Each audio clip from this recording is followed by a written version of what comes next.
Wholeness. Hello there. Welcome to my channel. My name is Rashida Silvertree.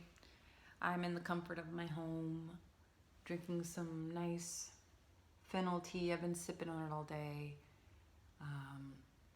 Atmosphere is a little bit different. Angle of the camera is a little bit different. I got my candle burning. I have my plant family over here. Got some cinnamon because it's that time, it's that fall time. Cinnamon is very protective.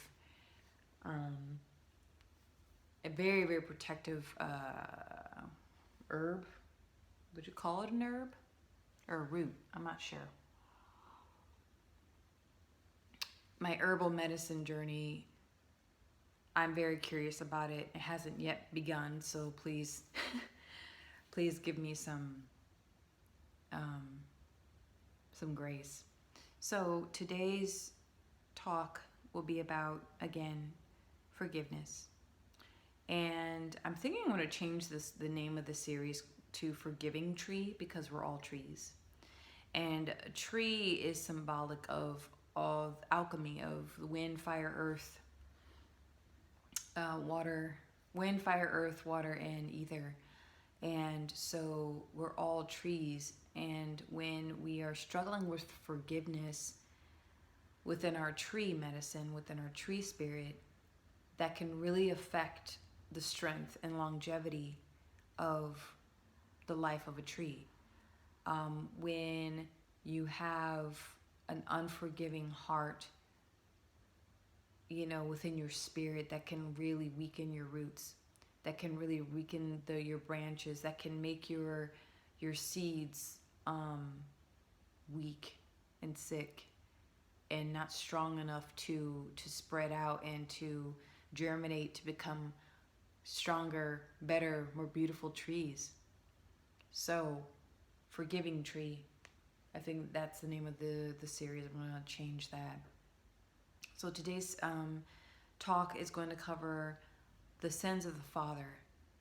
In one of the previous videos, I talked about how you have the mother wound, father sin, and then you have the child that is meant to integrate all of that, right?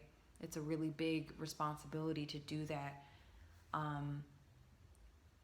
And so a lot of our generational curses come from our father, the lineage of our fathers and the lineage of our mothers. And some of us sensitive beings will take all that on, like it's our responsibility to heal the family name, to heal the family bloodline.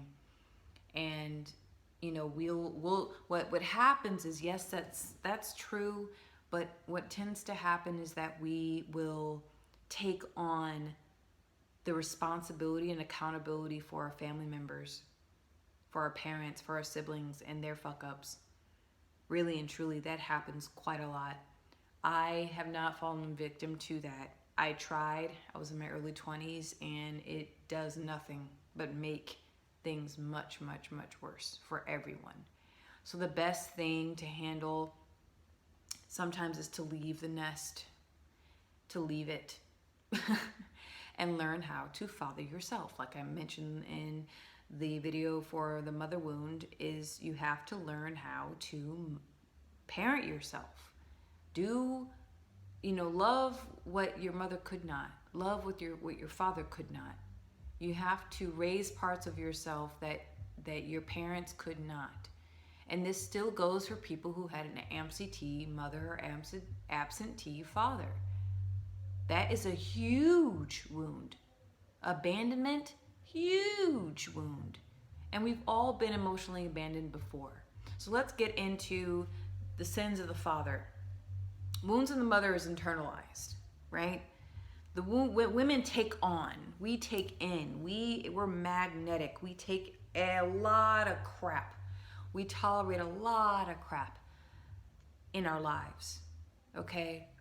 And that can cause just this festering wound. Like our heart is slashed open, our wound is misused and abused, and so it's like a festering wound. With the sins of the father, men, again, they're external. they externalize a lot of their aggression, a lot of their despair, a lot of their depression, a lot of their anger, their rage, a lot of intense emotions, which I find quite funny that in society men are meant to be strong and show no emotions, but I kid you not, men are probably more emotional than women are. If you ask yourself, how does a war start?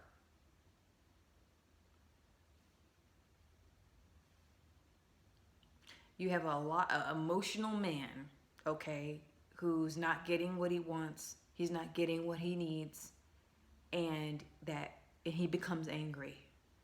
And that anger turns into rage, and so much blind rage that he's willing to separate himself from from reality, into a space of illusion. And he's so driven by emotion that he's willing to take a life to get what he needs and what he wants. And if that's not emotional, I don't know what is. The motivation behind action is emotion. Even if it doesn't matter if it's negative or a positive action. So sins of the father, with sin, it's what you are doing. It could be, you can have sinful thoughts or sinful feelings, but really truly, a sin to me is when it's committed, physically committed, manifested. So a lot of the time when our fathers, the ones who come before us, our forefathers, the ones who lay out the foundation, they have that burden of building and of constructing and of building systems and offering their strength and sacrificing their life force energy to provide and protect and lead. When a father is in its shadow side and he commits these sins, it leaves such a bitter taste, a bitter soil, rancid, spoiled. The soil you can't plant anything on the soil. Nothing can be built on that soil. A lot of the time we put a lot of emphasis on men being the founding fathers, right? The foundation of society. And a lot of the time there's a lot of blood spilt for that. There's a lot of sacrifice for that. All for the glory of God and glory for country, glory for our people and for culture. All these things are important for a functional patriarchal society. There must be bloodshed. There must be. For a patriarchal society to work, there must be bloodshed, unfortunately. But this is the law of the land. See? Men are quite obsessed with... I always found that I'm not going to say men, but patriarchy is very obsessed with ownership. Very obsessed with ownership, very obsessed with the possession of land, but they know nothing of it. So, sins of the father.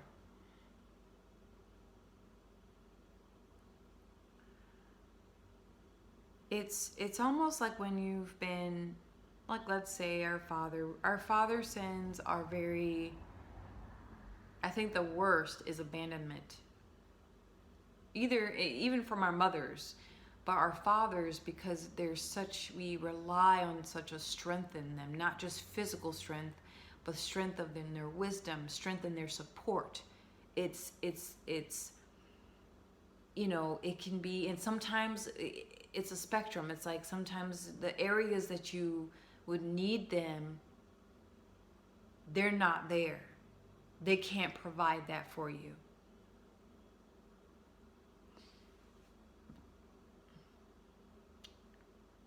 Other times it's too much control. Yeah, you're not allowed to do. You can't do this. You can't do that. You can't go. It's a spectrum. There's never there are fathers out there that are right in the middle, but it's always this weird extreme, one extreme to the other. So I know I'm kind of all over the place a little bit with this, but what are the sins of the father?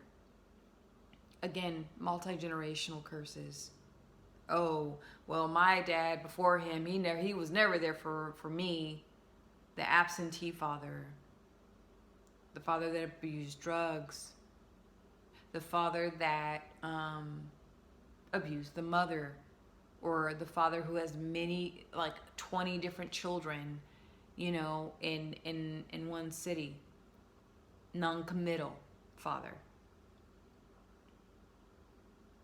And I want to stress this, that not all multi-generational, it's not all bad. You have sometimes certain lineages that have great pride in fatherhood, have great pride in their lineage, and how they go about conducting themselves, how they pass that down to their sons and their daughters. So this isn't poo-pooing fathers at all. This is us learning how to forgive our fathers, our father's sins for what they've done that we weren't really in agreement with and that hurt us, whether there was absolutely no support or absolutely way too much control. If you ever, like a perfect example would be celebrity kids. The kids of very well-known, very wealthy, very powerful, very affluential people, they don't necessarily, Drew Barrymore is a great example, right? They said that she was very close to her dad, or maybe not. I don't think so. I'm thinking of someone else. But she didn't have any support. She didn't have that foundation. She didn't have that protection and that that providing leadership type role in her family. She just had many different. She was a lamb in a room full of wolves. How do we heal that? How do we look at that? How do we liberate our father and from the burden? How do we liberate ourselves from that burden? That, like, those strong feelings of just hurt from the ones who gave us life. This is just food for thought. I know I was a little bit more rambling in this one, because we do live in a heavily patriarchal society where there's a lot of violence, right? In a patriarchal society, in order for it to function well, there has to be sacrifice and bloodshed. And, over 100, 150, 200 years ago, the role of the father in the home was very present. And now, because the patriarchal society is falling, it's crumbling. I'm not, this isn't to pin men or women. This is all about a systemic patriarchal ideology and illusion that we've all taken part of. And so on an individualistic level, we must learn through forgiveness how to release the ones we love, our parents, and how to release ourselves from the burden, from the curse.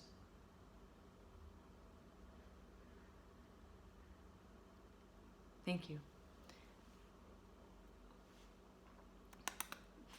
Fennel tea is weird. It has like this almost minty taste, but it's really very good for the tummy and for the digestive system when you drink it before or drink it after.